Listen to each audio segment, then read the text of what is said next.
بسم الله الرحمن الرحیم.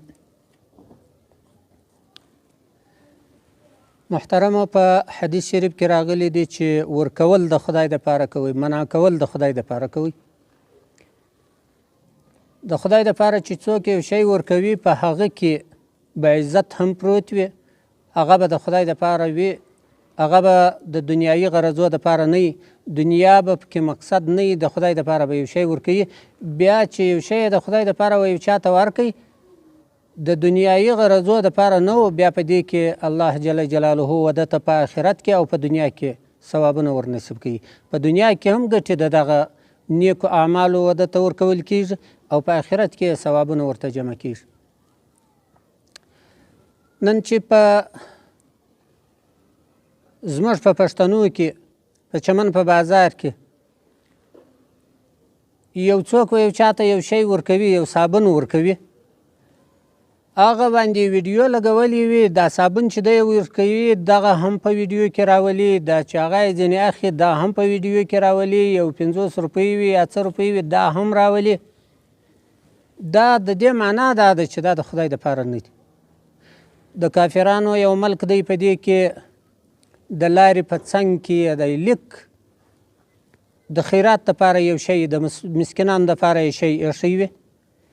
دغه کافرانو ایښی وي د مسکینانو دپاره، هغه مسکینان راځي په خپل طبیعت باندې هغه شی چې ایښی د مسکینانو دپاره هغه مسکینان وړي.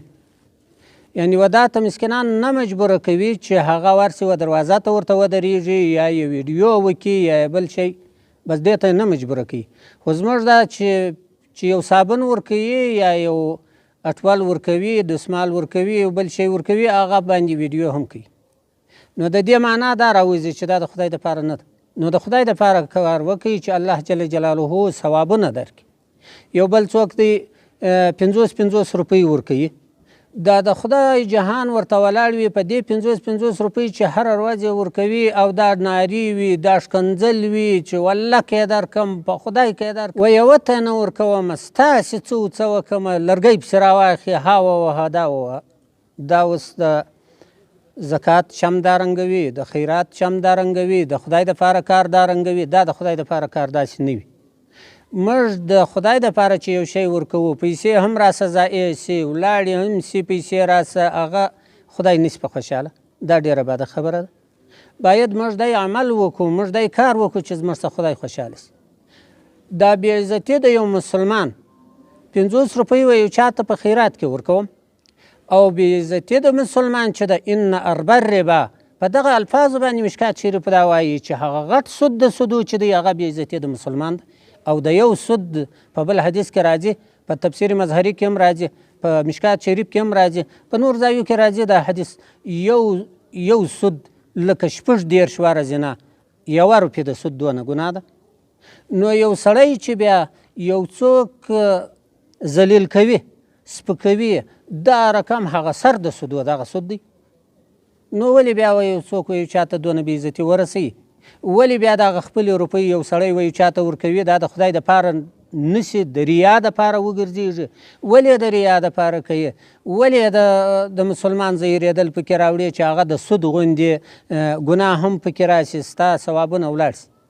باید د خدای دپاره پټې و یو چاته پیسې ورکړي.